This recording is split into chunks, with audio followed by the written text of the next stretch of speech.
7 macam perkara yang merusak akidah dan keimanan, merusak amal perbuatan yang sudah kita kerjakan, merusak sendi-sendi kehidupan sosial, pendek kata, merusak segala hal di dalam kehidupan kita.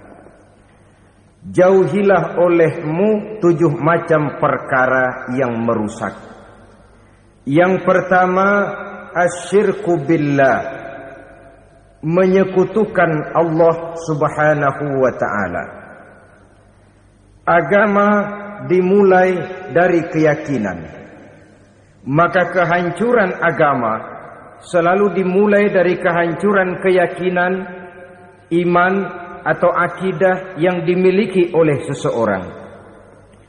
Dan untuk menghancurkan nilai-nilai iman yang kita miliki ini, orang rasanya tidak akan menghantam kita dengan peluru kendali.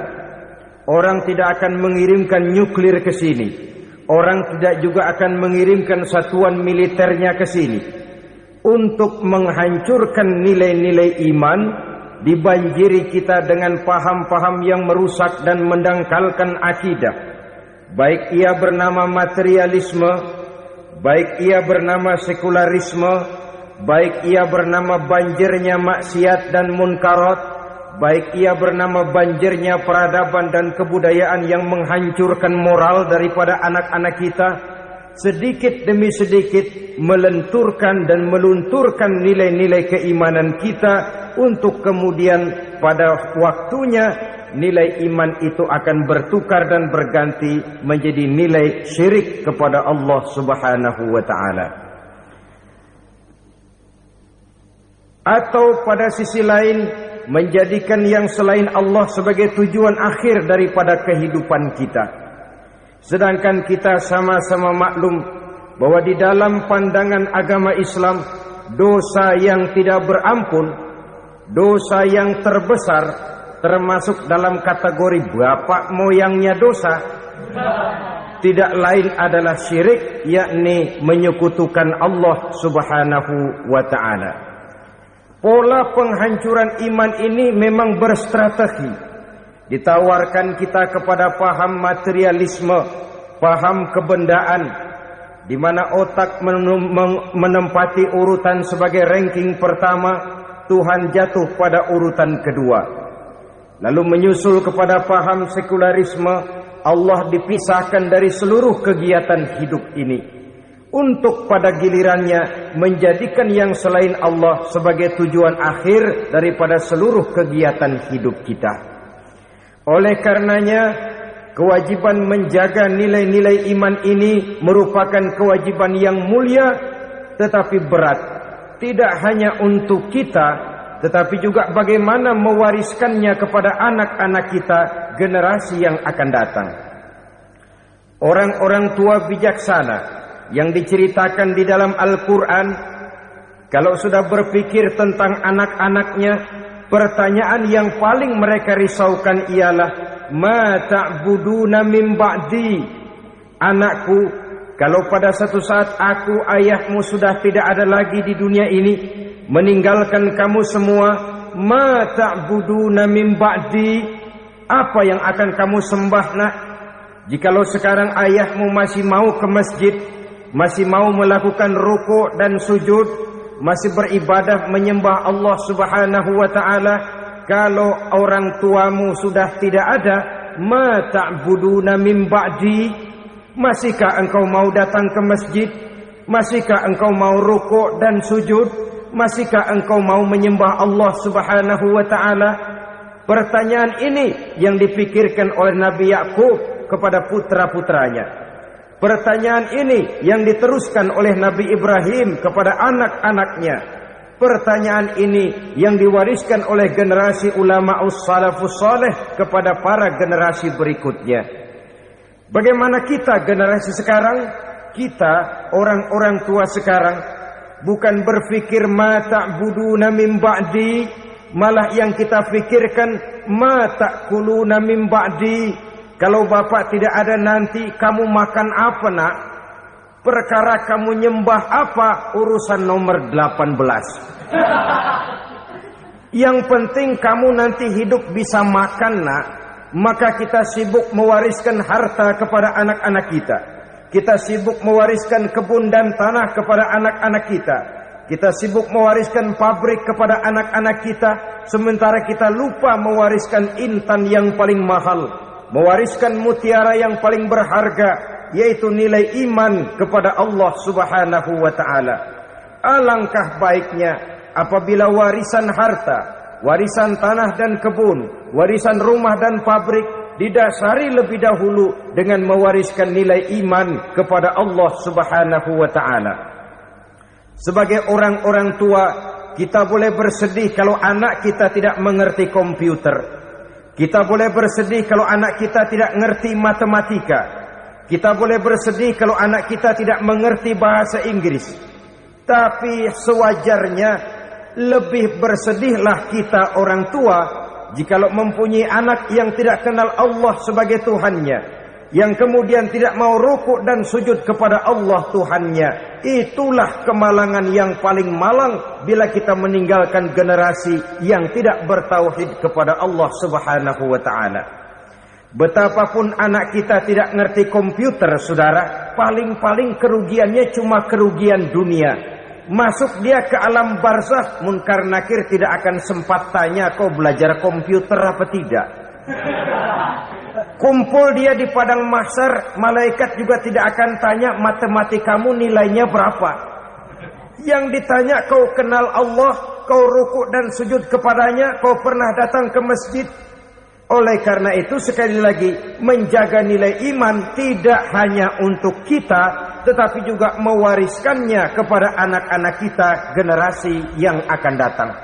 Sungguh kemalangan yang paling besar apabila kita meninggalkan anak-anak kita. Mereka kita tinggalkan lemah ekonominya, itu tidak baik. Mereka kita tinggalkan lemah otaknya, itu pun akan membuat mereka tertinggal oleh yang lain. Tapi yang paling celaka, jikalau kita tinggalkan mereka dalam kondisi lemah imannya, rapuh akidahnya, tidak baik dan tidak betul keyakinan hidupnya. Oleh karena itu, Nabi berpesan, jauhilah 7 perkara yang merusak. Yang pertama, syirik kepada Allah Subhanahu wa ta'ala. Menyekutukan Allah baik dalam ucapan, dalam keyakinan ataupun dalam perbuatan. Ini perkara pertama yang termasuk 7 perusak besar di dalam kehidupan.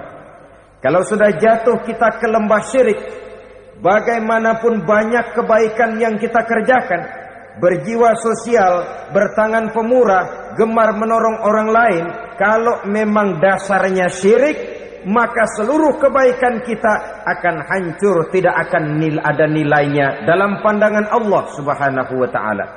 Dalam pandangan manusia, mungkin kita dicatat sebagai orang sosial, gemar menolong orang lain, tidak berpangku tangan melihat orang yang mendapat kesulitan. Tapi oleh karena dasarnya syirik, dasarnya tidak mentauhidkan Allah, maka seluruh nilai kebaikan yang kita kerjakan tidak akan ada nilainya dalam pandangan Allah Subhanahu wa ta'ala. Maka jagalah iman kita jangan sampai dihinggapi penyakit syirik yang bagaimana kecilnya sekalipun. Sekali lagi, baik syirik dalam bentuk ucapan, syirik dalam bentuk keyakinan, sampai kepada syirik dalam bentuk perbuatan, kita berhindar kepada sifat-sifat yang sedemikian itu. Karena apa? Dalam satu ayat Quran Allah Subhanahu wa ta'ala menjelaskan, innallaha la yaghfiru ayyushraka bih wa yaghfiru ma duna dzalika liman yasha. Allah tidak akan memberi ampun kepada orang-orang yang menyekutukannya, tapi Allah masih mau memberikan ampun kepada dosa-dosa yang selain itu bagi orang-orang yang dikehendakinya. Dosa selain syirik, apabila kita bertaubat, Allah masih mau mengampuni. Tapi kalau sudah jatuh ke tempat syirik, itu sudah dosa yang tidak berampun. Taubatnya tidak lain melepas syirik, kembali kepada tauhid, berkeyakinan bahwa hanya ada Allah Subhanahu wa ta'ala, Tuhan satu-satunya, yang lam yalid wa lam yulad wa lam yakul lahu kufuwan ahad. Tidak beranak, tidak pula diperanakkan, dan tidak satupun yang dapat menyerupai Tuhan Allah Subhanahu wa ta'ala. Saudara-saudara kaum muslimin rahimakumullah, bahwa kita di zaman sekarang memang tidak menyembah berhala, ya. Bahwa kita tidak berterang-terangan mengatakan Tuhan lebih dari satu, memang. Bahwa kita tidak berkeyakinan Tuhan itu punya anak atau diperanakkan, tentu. Tapi dalam perbuatan dan i'tiqad kita kadang-kadang jatuh tanpa kita sadari ke tempat yang bernama syirik ini. Oleh karenanya, di zaman di mana teknologi makin canggih, di mana kemajuan pembangunan makin menjangkau berbagai aspek kehidupan, diperlukan keseimbangan antara kemajuan fisik material dengan kemajuan mental spiritual. Apabila tidak ada keseimbangan, yang terwujud tentulah kepincangan, yang diawali dengan pincangnya cara kita berpikir, sehingga pada akhirnya akan mengarah kepada pincangnya cara kita berbuat dan bertindak di dalam kehidupan kita. Oleh karena itu Nabi berpesan, jauhilah sifat syirik, karena syirik merupakan dosa yang teramat besar. Ini sifat merusak yang pertama. Yang kedua kata Nabi, wasihra, jauhilah sihir. Sihir ini juga termasuk perkara yang merusak kehidupan. Kita semua sama-sama maklum bahwa sihir sebenarnya bukan persoalan baru. Sejak sebelum datang Islam, sihir itu sudah ada. Di zaman Yunani kuno, sihir ada. Di zaman Mesir kuno, di zaman Cina kuno, dan yang lain-lain yang serba kuno, sihir itu sudah ada. Bahkan para nabi pun, para rasul yang diutus oleh Allah Subhanahu wa ta'ala, senantiasa berhadapan dengan ahli-ahli sihir untuk menguji kebenaran dari misi yang mereka bawa. Sihir adalah perbuatan di luar kebiasaan yang bisa dikerjakan oleh ahlinya dengan bantuan jin atau setan. Hukum mempelajari sihir adalah haram, mengamalkannya lebih haram lagi. Sebab itu saudara-saudara, sihir merupakan perbuatan merusak yang harus kita jauhi. Ciri-ciri daripada perbuatan sihir, pertama, ia mengandung tipuan, bayangan khayal. Di zaman Nabi Musa misalnya, orang melihat tambang-tambang itu seperti ular. Nabi Musa melayangkan tongkatnya menjadi ular-ular besar yang memakan ular-ular kecil ciptaan tukang-tukang sihir Fir'aun tadi. Lalu sihir bisa terjadi dengan bantuan jin kafir atau setan. Kemudian ciri yang ketiga, sifatnya halus dan tersembunyi. Taruh kata ada seorang ahli sihir yang mempergunakan ayat-ayat Quran sebagai jompa-jampe, sebagai baca-bacaan, itu cuma sekedar kedok. Tujuannya tidak lain menjadikan agama sebagai ketok untuk membenarkan cara yang dimurkai oleh Allah Subhanahu wa ta'ala.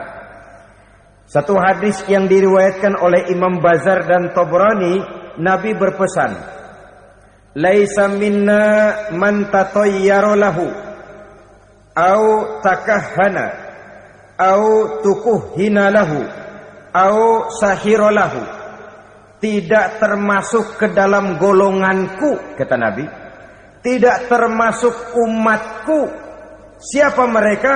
Man tatayyara lahu, orang yang bertatoyur. Apa tatoyur itu? Dari kalimat toyaro, artinya terbang. Toir biasa diartikan dengan burung. Tatoyaro percaya kepada suara-suara burung. Man tatayyara lahu, mempercayai, meyakini dengan benar-benar kepada suara beburungan. Kan suka ada itu, nah bunyi burung tuh, maling liwat. Maling liwat. Burung bunyi, maling liwat.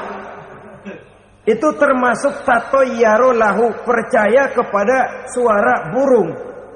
Kan aneh kalau suara orang nggak dipercaya, suara burung malah dipercaya. Ada ustadz ceramah, kiai ngaji, nggak mau didengerin, burung dengerin bener. Nah, suaranya dari sebelah mana? Belah kulon. Nah, itu tandanya anu. Habis dihitung-hitung.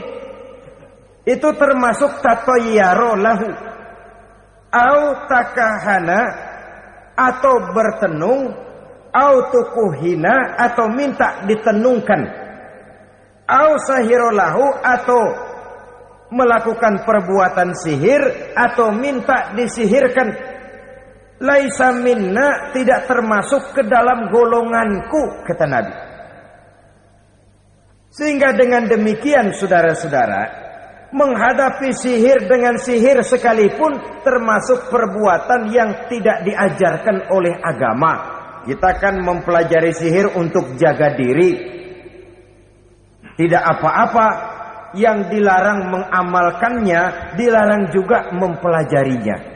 Sebab orang kalau sudah mengetahui, biasanya lalu terangsang untuk mencoba. Kalau percobaannya berhasil, biasanya terangsang untuk coba lagi dan coba lagi. Pada akhirnya ketagihan, lalu beralih menjadi profesi, apalagi itu nanti bisa mendatangkan hasil uang. Saudara-saudara kaum muslimin rahimakumullah, kita manusia makhluk nyata. Kita hidup di alam nyata, terikat oleh sunnatullah, causality.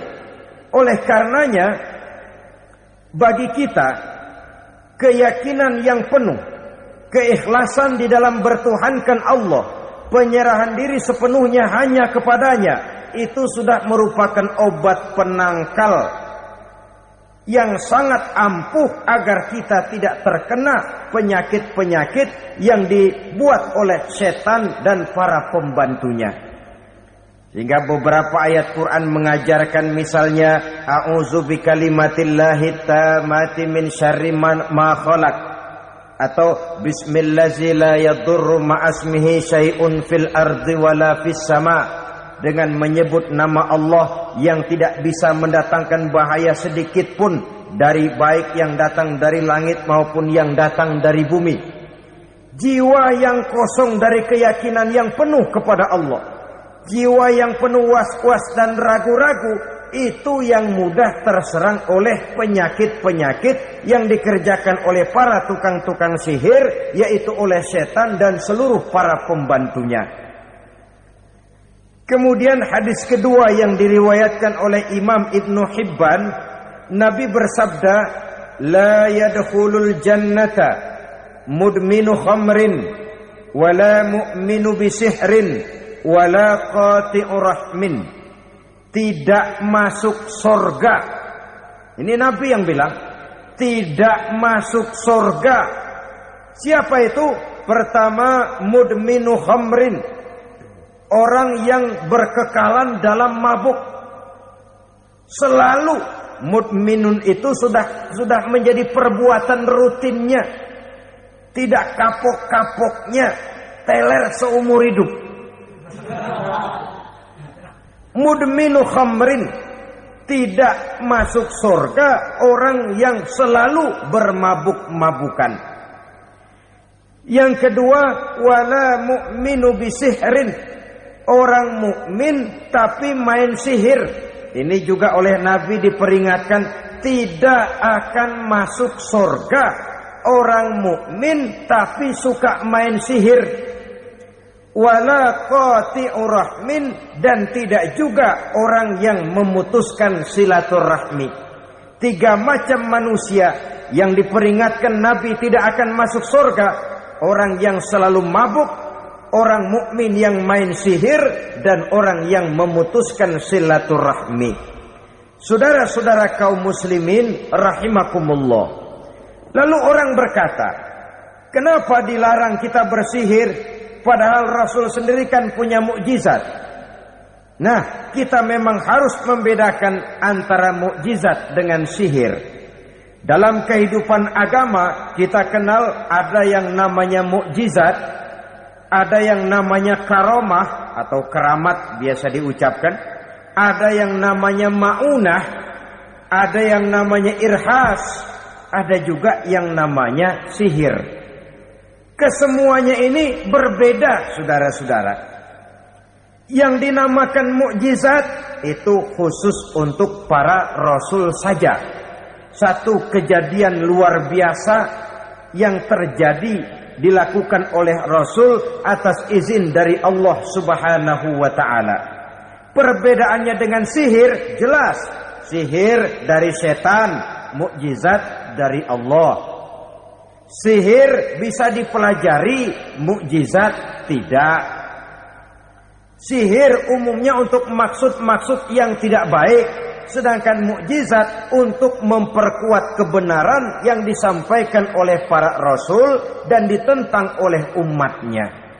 Bahkan kafir Quraisy dahulu menganggap orang-orang ahli sihir itu berada dalam satu posisi yang hina, sehingga mereka mengatakan dan menuduh Nabi Muhammad sebagai tukang sihir.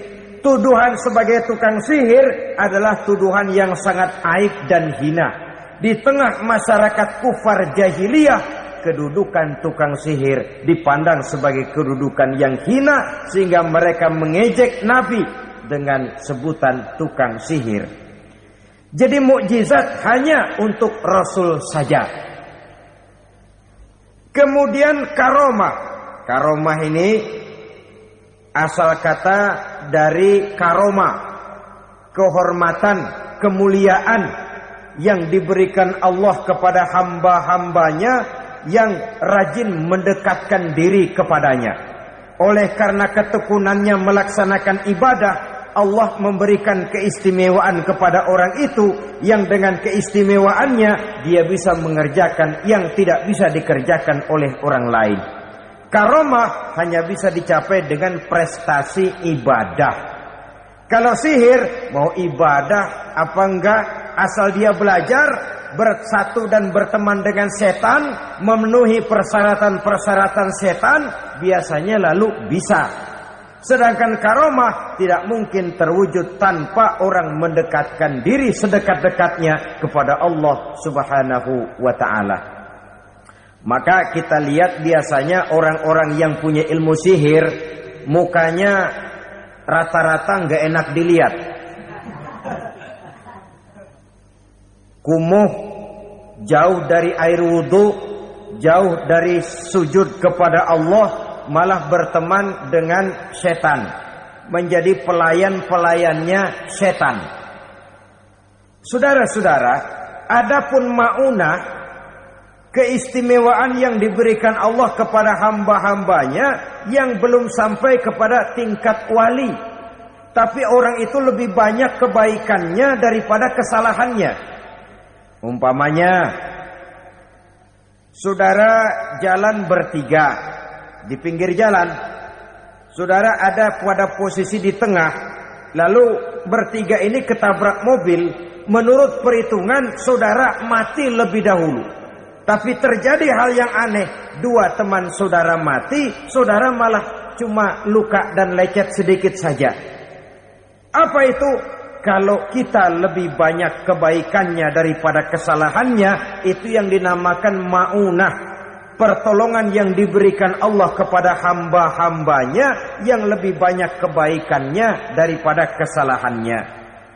Sedangkan yang dinamakan irhas, kejadian luar biasa pada diri seseorang pada waktu dia masih kecil, yang menunjukkan tanda-tanda keistimewaannya. Itu umumnya pada para nabi pada usia kecilnya sudah ada irhas, tanda-tanda istimewa. Jelas baik mukjizat, karomah, maunah maupun irhas berbeda dengan sihir. Sihir ini jelas saja merupakan bantuan dan persekutuan antara manusia dengan setan. Padahal setan, kata Allah dalam Al-Quran, innahu lakum aduwwum mubin, sesungguhnya setan bagi kamu adalah musuh yang sangat jelas. Saudara-saudara kaum muslimin rahimakumullah, di zaman sekarang dalam menghadapi beban kehidupan yang makin pelik, menghadapi stres yang tidak kunjung selesai, menghadapi persoalan-persoalan yang teramat berat, orang sering mencari jalan keluar kepada hal-hal yang menurut pendapatnya bisa meringankan beban moralnya itu. Pergilah dia mencari sesuatu yang dapat meringankan bebannya. Dan tidak jarang yang jatuh ke pangkuan tukang-tukang tenung, ke pangkuan tukang-tukang sihir, yang mereka itu oleh Quran dijelaskan kadzabal munajjimun walau sodaku. Tukang-tukang tenung, tukang-tukang sihir, mereka itu bohong walaupun benar. Maksudnya bohong walaupun benar artinya kalau yang mereka kerjakan benar itu sih kebenaran. Benar dengan kebenaran itu lain. Kebenaran, kebetulan bisa, tapi tidak untuk selalu. Apalagi kalau itu sudah membahayakan kehidupan orang lain. Jadi oleh karena itu Nabi berpesan jauhilah daripada sihir. Kalau sudah jauhilah dari sihir artinya ya jauhilah daripada mempelajarinya, jauhilah daripada bergaul dengan orang-orang yang ahli di bidang itu, karena dari pergaulan segalanya bisa menular. Baiklah saudara, ini yang kedua. Yang ketiga pesan Nabi, wa qatlan nafsil lati harramallahu illa bil haqq. Membunuh orang lain dengan cara yang tidak benar. Membunuh orang yang diharamkan oleh Allah Subhanahu wa taala untuk melakukannya kecuali dengan alasan yang benar. Kita tahu Islam adalah agama damai. Sesuai dengan namanya, ia tidak dikembangkan dengan pedang dan kekerasan. Ia dikembangkan dengan keteladanan dan tuntunan moral. Oleh karena Islam bukan agama kekerasan, Islam pun tidak mementingkan dan mengajarkan kekerasan kecuali dengan alasan yang benar dan bisa dipertanggungjawabkan. Membunuh dengan sengaja, menghilangkan nyawa orang lain tanpa alasan yang bisa dibenarkan adalah merupakan dosa besar dan satu di antara 7 perkara yang bisa mendatangkan kerusakan dalam kehidupan dan yang hendaknya harus kita jauhi. Saudara-saudara kaum muslimin rahimakumullah. Beberapa waktu yang lalu di sebuah kota kecil yang indah bernama New Auckland. Saudara tahu New Auckland? Itu dari Gunung Kidul masih ngidul lagi. Pernah diadakan satu seminar yang membicarakan bagaimana menyelamatkan masyarakat manusia dari bahaya Perang Dunia Ketiga. Diperkirakan kalau terjadi Perang Dunia Ketiga, manusia tidak akan tersisa. Sebab apa? Pada waktu itu cadangan nuklir yang dimiliki oleh bersama Amerika dan Rusia konon sudah sanggup memusnahkan 6 miliar manusia pada saat jumlah manusia baru 5 miliar. Jadi kelebihan nuklir dunia ini. Kalau terjadi Perang Dunia Ketiga, sulit manusia untuk tersisa. Maka dibahaslah di dalam seminar itu, wah, supaya tidak terjadi Perang Dunia Ketiga, maka perlombaan membuat senjata-senjata canggih, alat-alat pembunuh modern harus segera dibatasi. Dibahas, tidak mungkin kita membatasi perlombaan membuat senjata. Kenapa? Makin maju ilmu dan teknologi, makin canggih senjata yang ditemukan. Atom sudah meningkat menjadi nuklir, nuklir sudah meningkat menjadi neutron, dan kita tahu bom yang bernama neutron ini bom yang cukup membunuh tanpa perlu merusak. Artinya kalau dia diledakkan di kota kita ini, bangunan utuh, jembatan tidak ambruk, rumah-rumah tetap berdiri, tapi semua yang bernama hidup mati. Itu katanya lebih sopan dari bom atom. Sebab kalau si atom ini sudah membunuh, merusak pula. Neutron cukup membunuh saja tanpa perlu merusak. Jadi majunya senjata-senjata teknologi sebagai akibat yang logis dari kemajuan ilmu pengetahuan ini tidak bisa kita batasi. Dan memang sebenarnya yang bahaya bukan senjatanya, tapi manusia yang mengendalikan senjata itu. Mereka kembali kepada prinsip the man behind the gun. Bukan senjatanya yang bahaya, tapi manusia yang mengendalikan senjata itu yang bahaya. Walaupun senjatanya modern, katakanlah model M16 umpamanya, kalau yang mengendalikannya orang beriman, insya Allah aman. Tapi biar megang cuma senapan angin, kalau yang megang orang brutal, ngeri kita deket-deket. Apalagi kalau memang bukan ahlinya menggunakan senjata, bisa ngeker kaki kena jidat.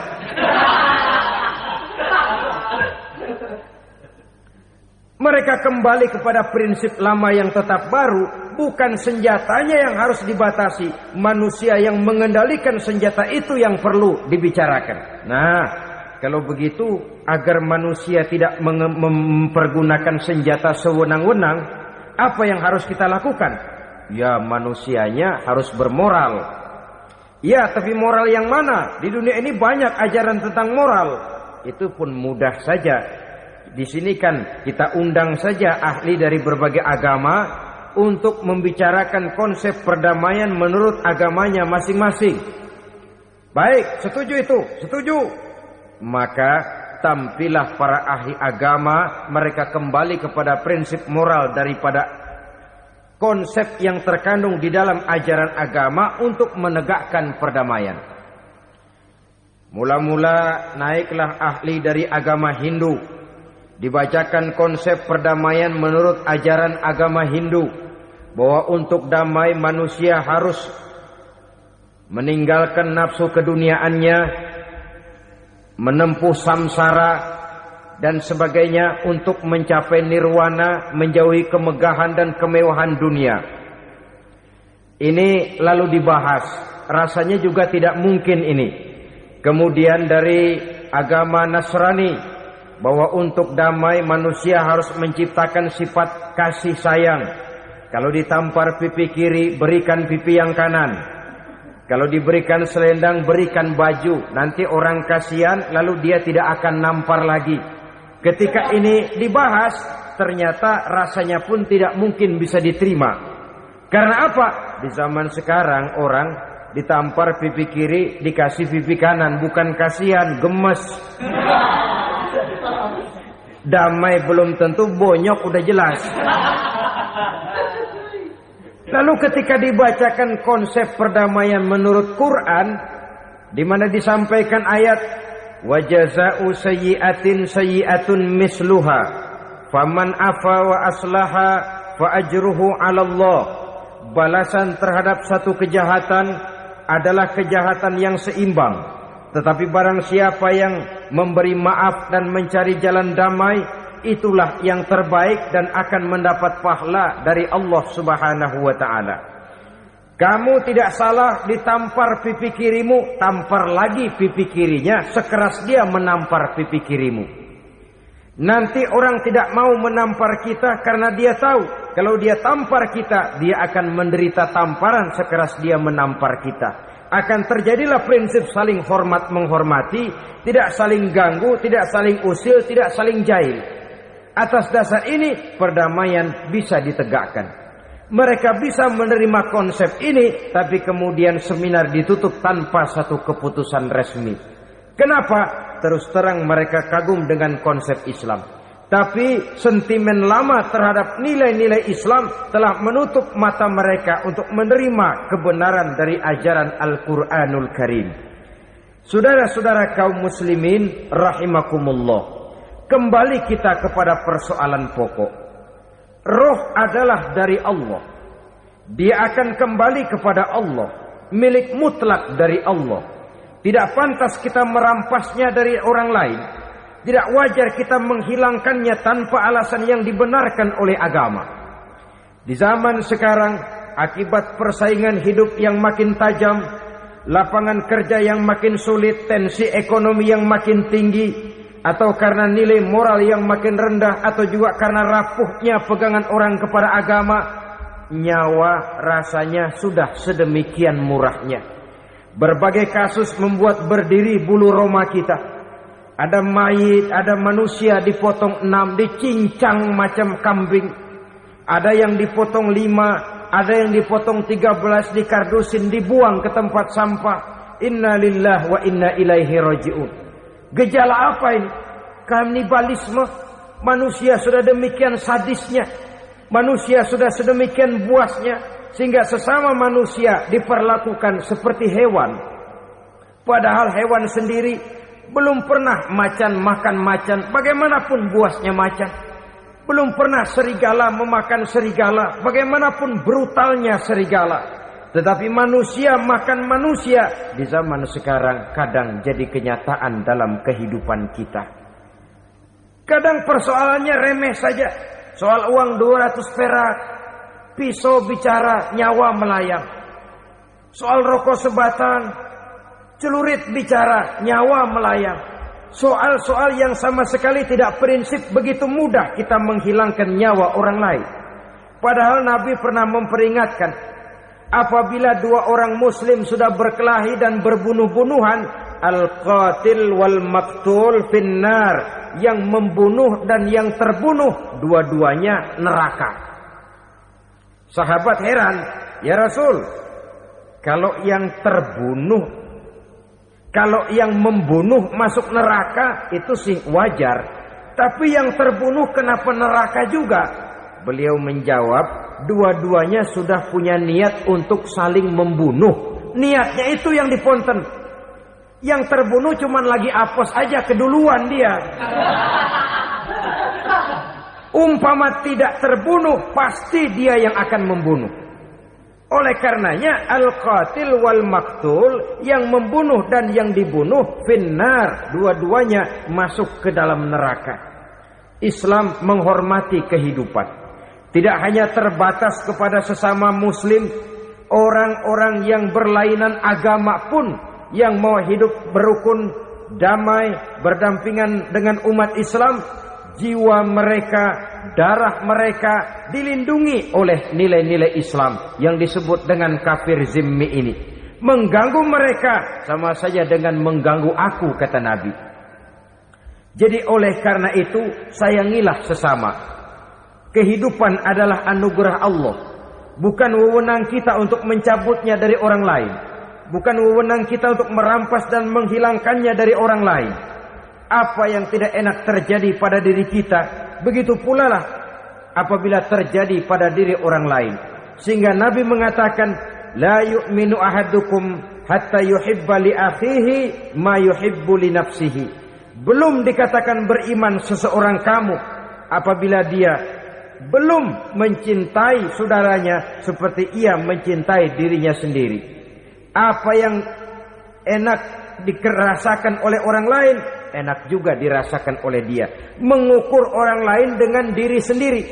Kalau orang lain tanpa salah saya fitnah, kalau saya tanpa salah difitnah orang, enak apa enggak? Enggak, orang lain juga begitu. Kalau orang lain tanpa salah saya tempeleng kepalanya, enak apa tidak? Tidak. Orang lain juga begitu. Yang tidak enak terjadi pada diri kita, tentu tidak enak juga kalau terjadi pada orang lain. Mengukur orang lain dengan diri sendiri, sehingga tidak timbul sifat egois, tidak menari di atas bangkai orang lain, tidak mendirikan kebahagiaan di atas untayan air mata orang lain. Sehingga dengan demikian saudara-saudara, dia bisa menghormati kehidupan, menghormati orang lain sebagaimana dia ingin dihormati.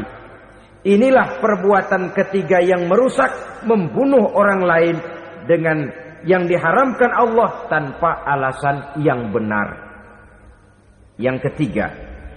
Kemudian yang keempat, perbuatan merusak wa aklar riba, makan riba. Hidup adalah tolong menolong. Bahasa kerennya take and give katanya. Saling memberi dan saling menerima. Nabi mengajarkan man kuraba kurbatan min kurabid dunya karaballahu lahu kurbatan min kurabi yaumal qiyamah. Wallahu fi aunil abdi madamal abdu fi auni akhihi. Siapa yang meringankan beban dari beban-beban yang derita seseorang di dalam kehidupan dunia, Allah akan meringankan bebannya daripada beban-beban yang harus dipikulnya di hari kiamat nanti. Wallahu fi aunil abdi madamal abdu fi auni akhihi. Allah senantiasa akan menolong seorang hamba selama hamba itu masih mau menolong saudaranya. Allah selalu akan menolong seorang hamba selama hamba itu masih mau menolong saudaranya. Apabila kita sudah berpangku tangan terhadap kesulitan orang lain, biasanya pun pada saat kita mendapat kesulitan, kita akan sulit juga memperoleh pertolongan.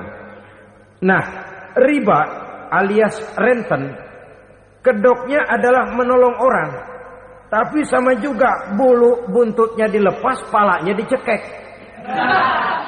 Menolong orang pada akhirnya menjadi beban bagi seseorang. Dan memang mencari orang-orang yang berada dalam posisi kesulitan. Biasanya di daerah-daerah di mana musim paceklik, jadi lapangan kerja sulit, sedangkan urusan perut tidak bisa ditunda. Akhirnya orang terjebak ke dalam rentenir, ke dalam riba, ke dalam renten. Bunga berbunga sehingga satu saat jumlah bunganya bisa lebih besar dari jumlah pinjaman pokoknya. Kemudian kalau juga ternyata tidak bisa dibayar, rumah jadi taruhan. Memang rumah satu-satunya, begitu rumah ditarik mulain camping. Bukankah pada akhirnya akan mewariskan kesengsaraan? Oleh karena itu, kepada kita berusahalah jangan berhubungan dengan rentenir, jangan makan renten dan riba. Kepada mereka yang melaksanakan riba, walaupun mendatangkan keuntungan materi, tapi percayalah harta yang didapat dengan jalan riba tidak akan membawa keberkahan. Manakala tidak membawa keberkahan, dia tidak akan mendatangkan ketenangan di dalam kehidupan kita. Oleh karenanya memakan harta riba termasuk perbuatan yang merusak sendi-sendi kehidupan sosial, merusak kehidupan orang lain, merusak kehidupan masyarakat, tetangga, pergaulan dan sebagainya. Yang kelima, wa akla malil yatim, memakan harta anak yatim dengan cara yang zalim. Nih, memang lezat. Anak yatim itu nggak tahu urusan apa-apa. Kita diamanahkan untuk mengurusinya. Kadang-kadang dibentuklah panitia penyantunan yatim piatu. Yatimnya mah tetap kelaparan, panitianya yang pada gendut.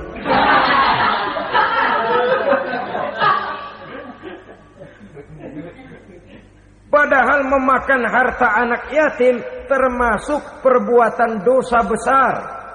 Dan menjantuni yatim merupakan perbuatan mulia. Nabi mengatakan, ana wa kafilul yatim kahataini yaumal qiyamah. Aku dan orang-orang yang menyantuni anak yatim seperti dua jari ini pada hari kiamat nanti. Dekat sekali. Jikalau ingin di hari akhir nanti dekat dengan Rasul, bersahabatlah dengan anak-anak yatim. Jadilah pengurus anak-anak yatim. Bangunlah panti-panti asuhan yatim. Pada saat bapak ibunya meninggal, kitalah yang menjadi orang tuanya. Bahkan sedemikian besar perhatian Islam terhadap anak-anak yatim ini, sehingga Quran memberikan peringatan, ara'aital ladzi yukadzibu bid-din fadzalikal ladzi yad'ul yatim wa la yahuddu ala ta'amil miskin. Tahukah kamu siapa orang yang mendustakan agama? Beragama tapi dianggap dusta, solatnya dusta, puasanya dusta karena agamanya sudah berdusta. Siapa mereka? Fazalikal ladzi yad'ul yatim, orang yang menyanyiakan anak yatim. Wala yahuddu ala ta'amil miskin, dan tidak pernah memberi makan kepada orang-orang yang menderita kemiskinan. Menyia-nyiakan, meninggalkan anak yatim termasuk perbuatan yang divonis kita sebagai orang yang mendustakan agama. Saudara-saudara kaum muslimin rahimakumullah, maka sangat dicela mengeksploitir anak-anak yatim, menjadikan mereka sebagai kedok untuk mencari kekayaan pribadi. Tetapi jikalau ikhlas, ganjarannya sangat besar, nilai pahalanya sangat besar. Menyantuni yatim tidak hanya setahun sekali. Kalau Muharram pakai istilah lebaran yatim, dibentuklah panitia, diberilah beras, uang 45.000 rupiah, alhamdulillah. Tapi jangan lupa, si yatim tidak hidup cuma satu hari. Dia tidak hidup cuma di bulan Muharram saja, dia hidup 12 bulan dalam setahun. Sebagaimana anak-anak yang lain, dia juga berhak punya masa depan. Dia juga berhak menikmati bangku sekolah. Dia berhak mengenyam arti dan makna pendidikan. Dia berhak membekali diri dengan ilmu dan pengetahuan seperti halnya anak-anak yang lain. Maka kita yang diberikan keluasan oleh Allah, ingatlah itu, bersahabatlah dengan anak-anak yatim, santuni mereka. Perkara setahun sekali di bulan Muharram, alhamdulillah, itu bagus, bin Thayyib alias baik. Tapi tentu dan tentu sekali lagi, si yatim tidak hanya hidup di bulan Muharram. Dia hidup 12 bulan dalam setahun, 24 jam dan di dalam sehari. Oleh karenanya, menyia-nyiakan mereka pada saat posisi kita memang mampu akan memojokkan kita dalam satu posisi di mana kita dianggap sebagai orang yang mendustakan agama. Memakan harta anak yatim dengan cara yang zolim. Bapaknya udah meninggal, kebunnya lebar, anaknya dikelecehin. Nah, dah kamu gak usah pusing, nanti saya yang ngurus. Akhirnya bukan ngurus, nguras. Si yatim mungkin tidak tahu bahwa dia disia-siakan, haknya diambil, miliknya dizolimi. Tapi Allah yang akan membalasnya dengan seadil-adilnya. Maka makan harta anak yatim biasanya balasannya tokcer bin paten. Gak banyak selang tempo itu, gak percaya cobain dah. Nyobain aja kan gak bayar, umpama. Memakan harta anak yatim dengan cara yang zolim, ganjarannya biasanya kontan. Kenapa? Ratapan si miskin, untayan air matanya, jeritan kepedihan hatinya, membuka pintu langit, permohonannya diijabah, getaran hatinya didengarkan oleh Allah. Maka balasannya biasanya kontan, spontan, tidak menunggu waktu terlalu lama. Itu di dunia, belum lagi di akhirat nanti. Bukankah dalam riwayat Mi'raj diceritakan Nabi melihat di neraka itu orang perutnya sebesar rumah. La haula wala quwata. Itu perut kayak rumah, bagaimana jalannya tuh orang. Dan memang gak jalan, diseret-seret oleh malaikat di neraka itu. Hancur perutnya, amburadul itu perut. Berantakan isinya, dibulatkan lagi, diseret lagi, hancur lagi, dibulatkan lagi. Sampai Nabi tanya, orang itu begitu berat siksanya kenapa ya Jibril? Itu Muhammad, waktu di dunia dulu rakus banget makan harta anak yatim. Begitu vonisnya, begitu menyedihkan nasibnya di akhirat. Tapi di dunia pun ketidakberkahan itu sudah membayangi kehidupannya. Oleh karena itu, kepada saudara-saudara yang mendapat titipan anak yatim, berbahagialah. Karena semulia-mulia rumah adalah rumah yang di dalamnya ada anak yatim yang disantuni. Sehina-hina rumah adalah rumah di mana di dalamnya ada anak yatim yang disia-siakan. Begitu kata Nabi kita. Rumah yang paling mulia dalam pandangan Allah, rumah yang di dalamnya ada anak yatim yang disantuni.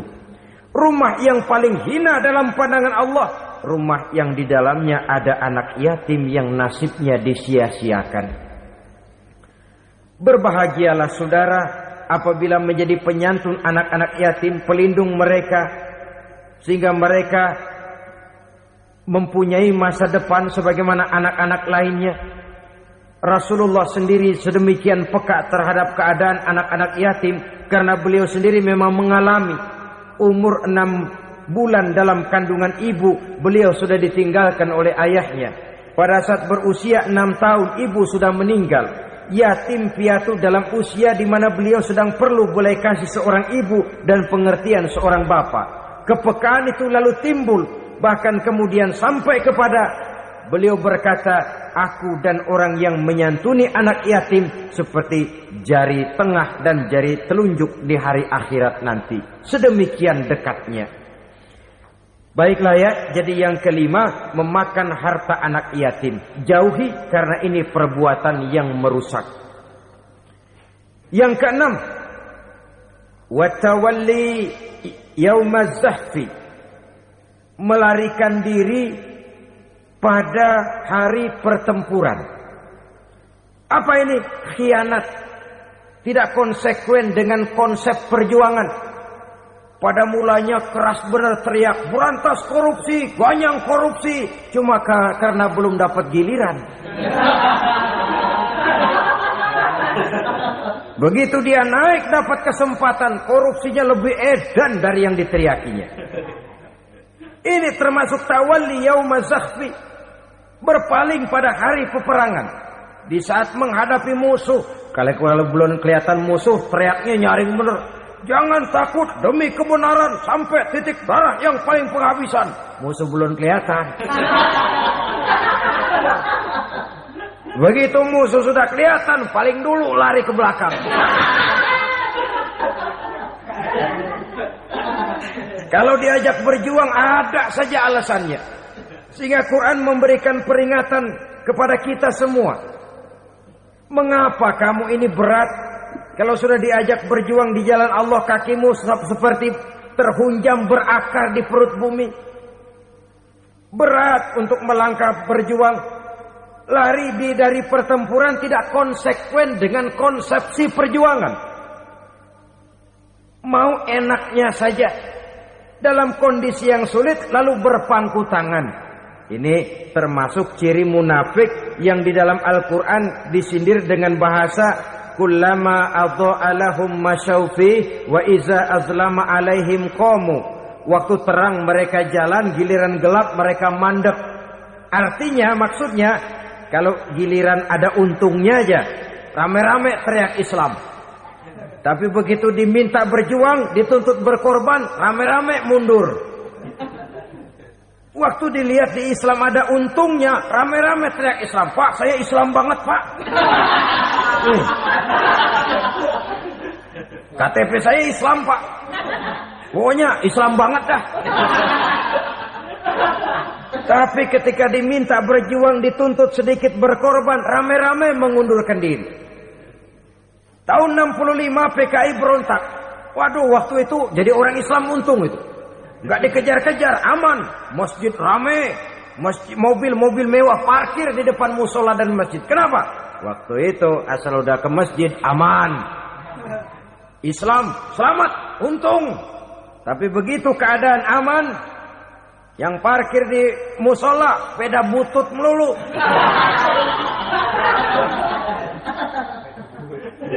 Waktu terang mereka jalan, waktu gelap mereka berhenti. Dikala di Islam ada untungnya, baru wah Islam bagus, Islam hebat. Tapi waktu dilihat ada kerugian, jangan bawa-bawa Islam dah. Jangan bicara soal Islam, ini kan bukan soal agama, bukan soal agama. La haula wala quwata illa billah.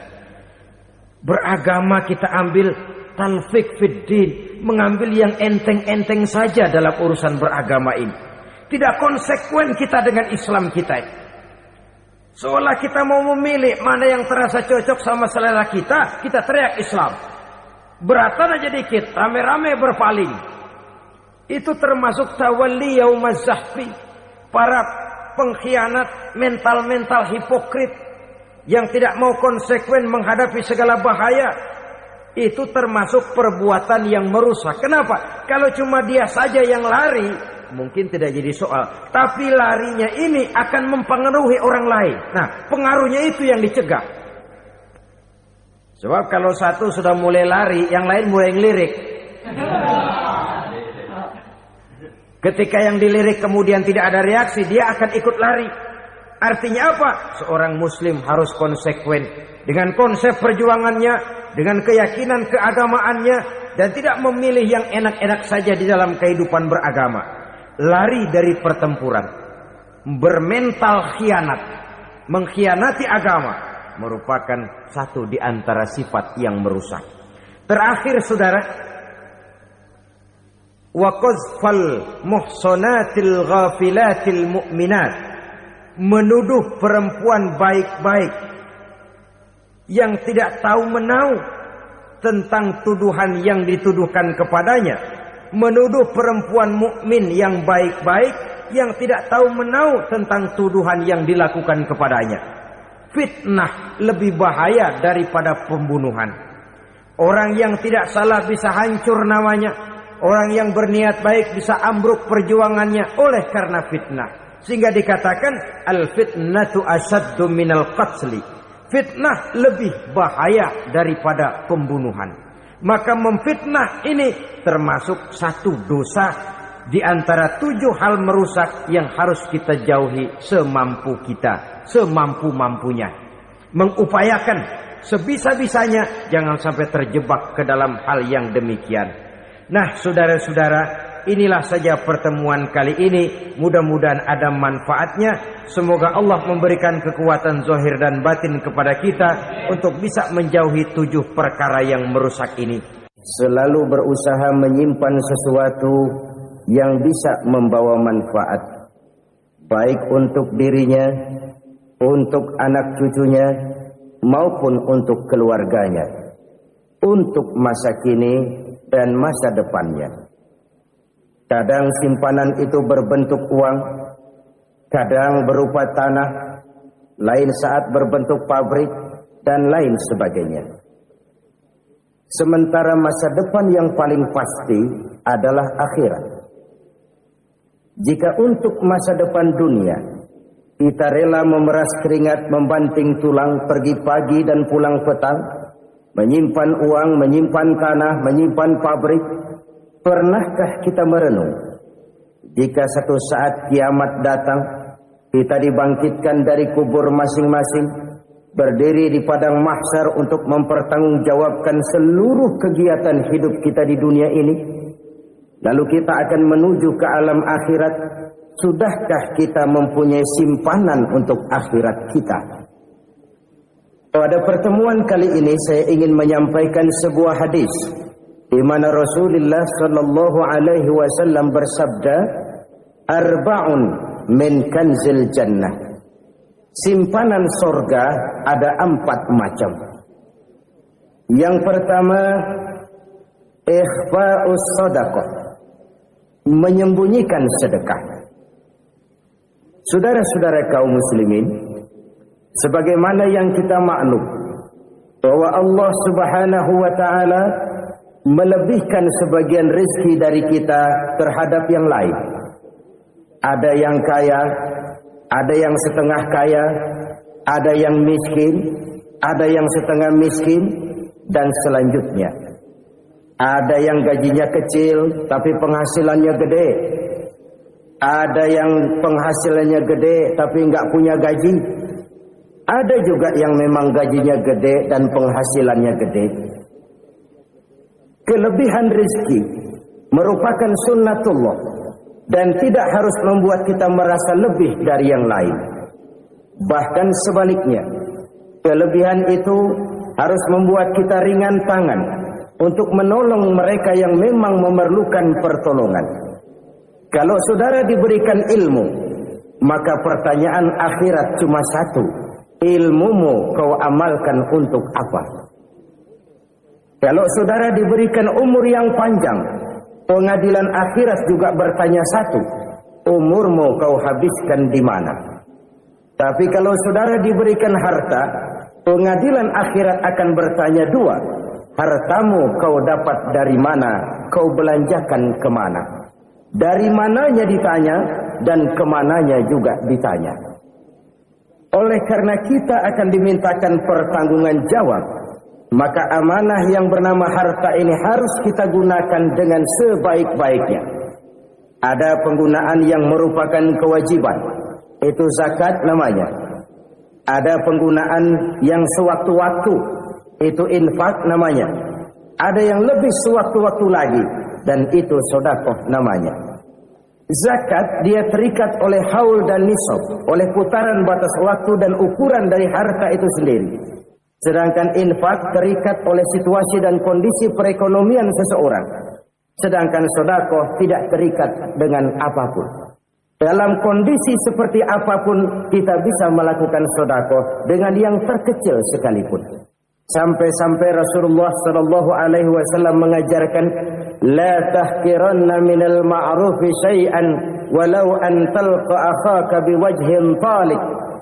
Atau ada hadis, tabassumuka fi wajhi akhika laka sadaqah.